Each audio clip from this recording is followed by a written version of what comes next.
All praise to the Most High Creator, the Creator of the sun that keeps us warm and causes our plants to grow. Praise to the Creator that has not allowed the earth to drift out into darkness. Thanks to the YouTube subscribers and supporters in Alabama, Georgia, Florida, Tennessee, Texas, Mississippi, Oregon, Virginia, and California. There is a lot of content on youtube.com that help us to entertain ourselves. And I don't have a problem with entertainment. The number one definition that I looked up was that entertain means to provide someone with amusement or enjoyment. And that's impossible. I mean, that is important that we find something to enjoy and something to amuse ourselves now and then. But there are none that are more important than talking about how children, how women and men should live in this present world. If you agree and you're here, I'm not sure if there's anyone in the chat, but if you're in the live chat right now, if you think that the content of a video that empowers children, women, and men is more important than content that amuses you simply by making you feel good, would you write content in the chat if there's anybody there? Hello. It is Saturday, August 5th. Time is flying by. 2023, 5 p.m. Pacific Standard Time. Welcome to Church Talk Unlimited with James Paul Berry. Just for a brief while, I want to start a conversation on the subject, is that too hard for our God? Is that too hard for our God? Is what too hard for our God?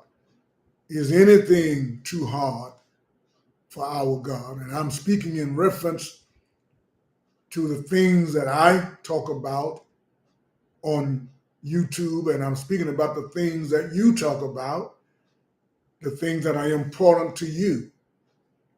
Are these things too hard, too difficult for our God?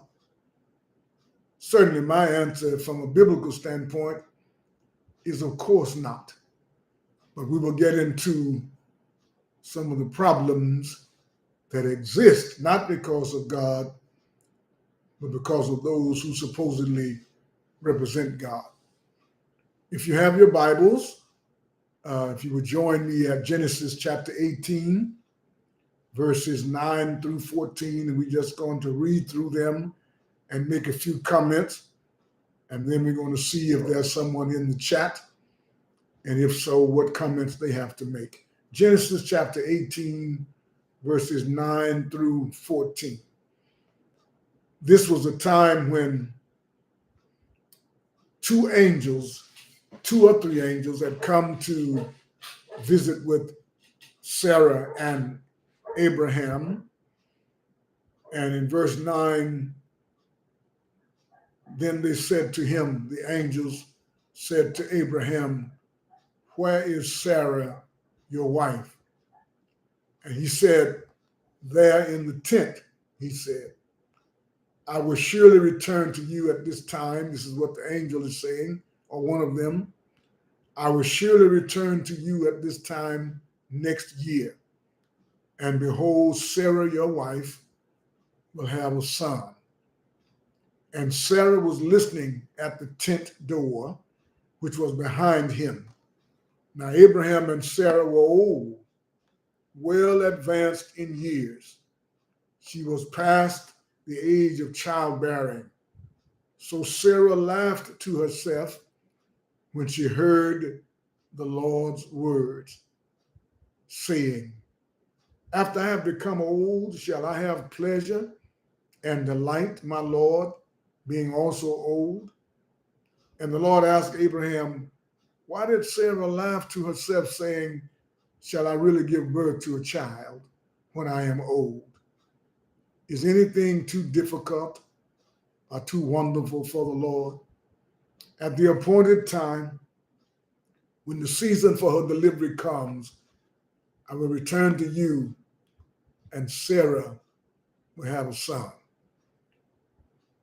Is that too hard for our God? And I already said, definitely not. If your God or my God is the God that is above all, the creator of all things, the creator of the universe, nothing is too hard. And according to the Bible, based on what the angels just said to Abraham, is anything too hard for God? Sarah is laughing behind their backs because she knows, according to one account, she is 70 years old, and I think Abraham at that time was 80. And so biologically and medically speaking, the time for her to give birth was over. But the angel promised that by that time, next year, they would have a child, and not only would they have a child, they would have a son. So I'm asking this question rhetorically, and hoping that you, if you're listening, will put whatever problem is in your life in place of anything too hard for God. Is my marriage too hard for God? Is my employment situation too hard for God? Are my children, are my parents, my spouse, my neighbors, my government, is there anything too hard for God? Is that too hard for our God?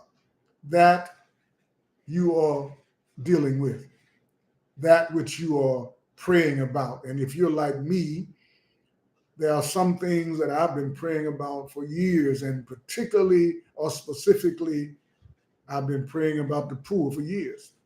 My understanding has improved over the years because I recall Jesus telling his disciples, and particularly Judas Iscariot, you should have the poor with you always. So I acknowledge that the poor has been here, and quite possibly the poor is going to be here all my life and all of your life. But that's my plight, to work on trying to help everyone to have all of the basics of life so that we all may thrive if we want to. Is that too hard for our God? Of course not. Nothing is too hard for the God who made us. As the psalmist says, we are wonderfully made.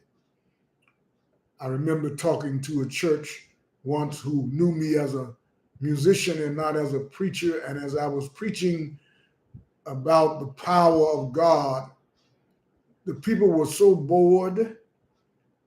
Not bored because I wasn't telling the truth, but that wasn't what they were used to seeing and hearing. They need somebody to jump off of the pulpit and scream and shout about Jesus, about the Spirit moving. But I like to talk about the God that moves in a way that I can witness it. And one of those ways, as I mentioned previously in the introduction, is sunshine.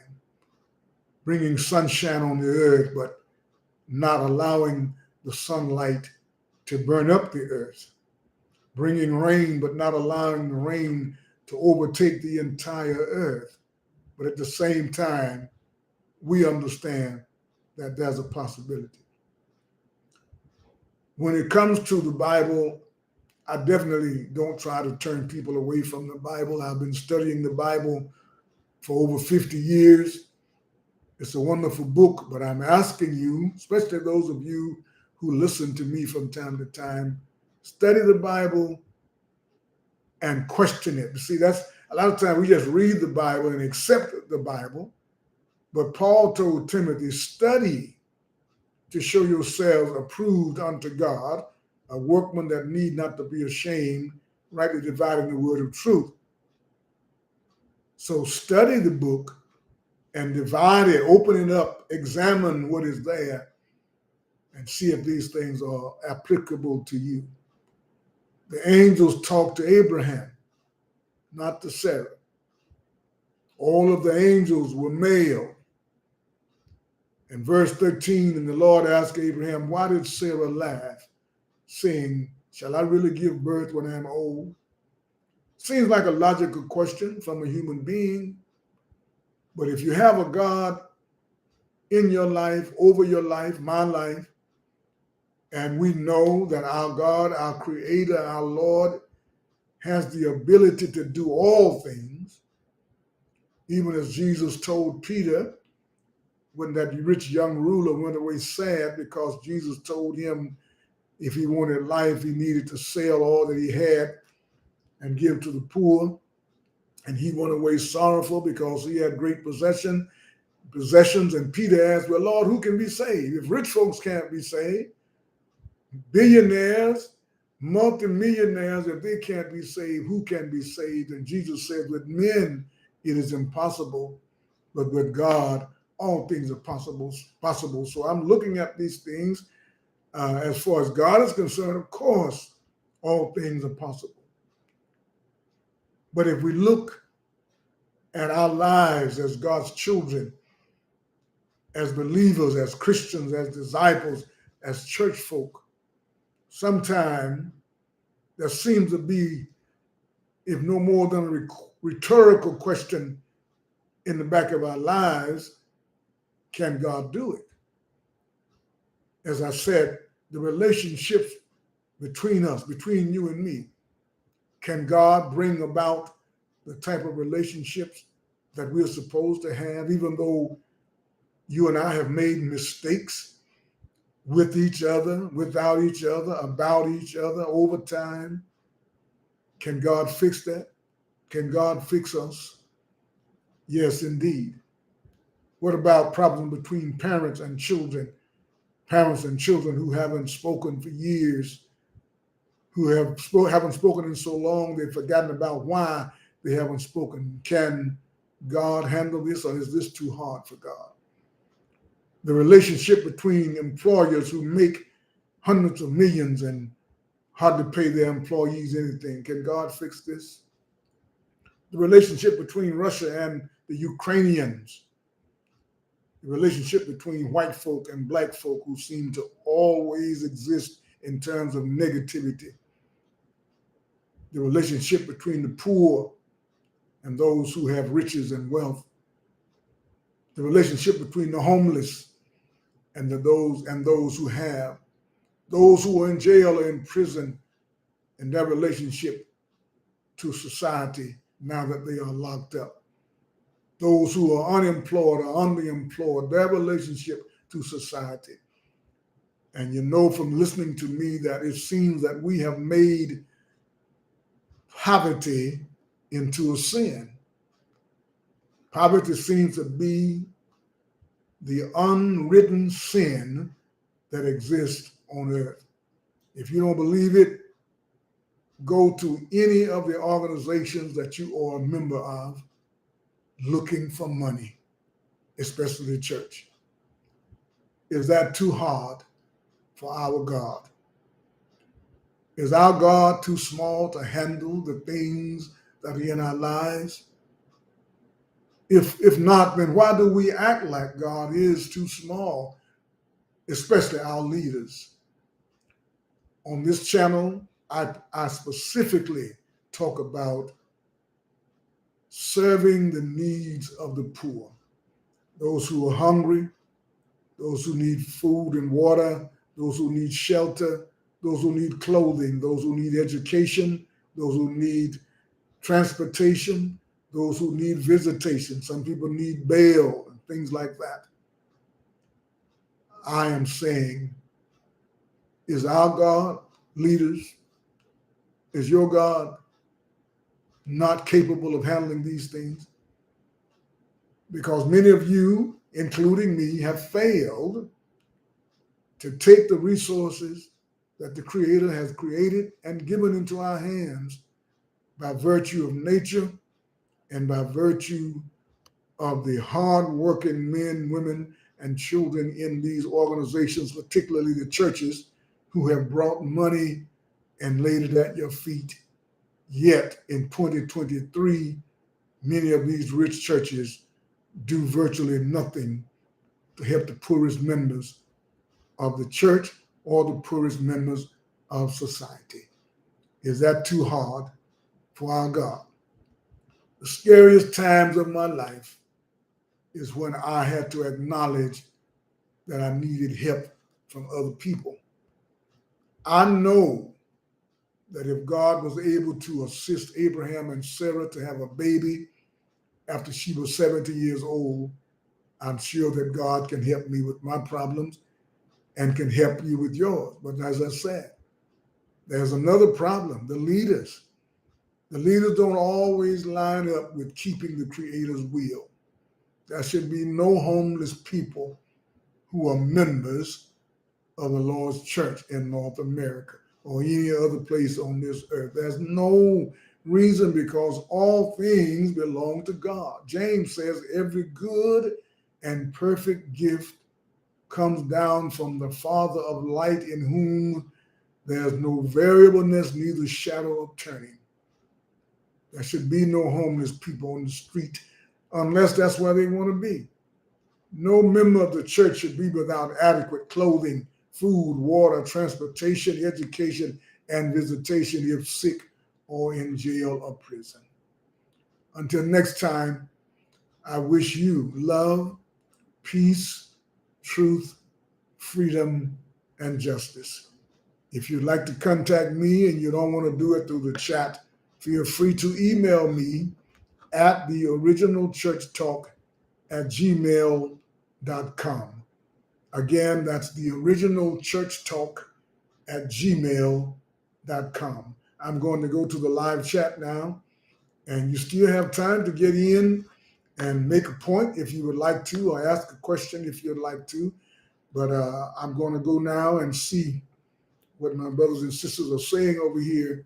And to those of you who have no comments, I thank you so much for being here. And God willing, I will see you next time.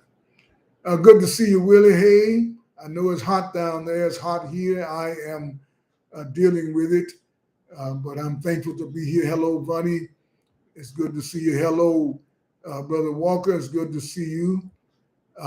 It's good that all of you are here. And I see Brother Walker say just came on late. That's okay. I'm glad that you're here.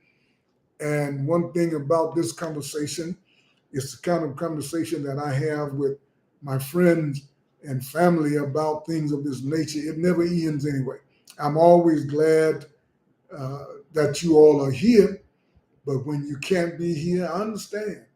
I understand that there are hundreds of millions of other things that you could be doing besides sitting here listening to me or talking with me. So I appreciate you being here. I appreciate your prayers, your support, your subscriptions, your likes, and those of you who do not participate in the chat or in the comments, please at least hit that like button, hit the notification button so that you'll know when I'm live. And I'm trying to increase the numbers so that I can do some other things to reach out towards the poor, and perhaps you and I can work together like we are doing now, but in a more productive way for them in the near future. Until the next time, God bless you.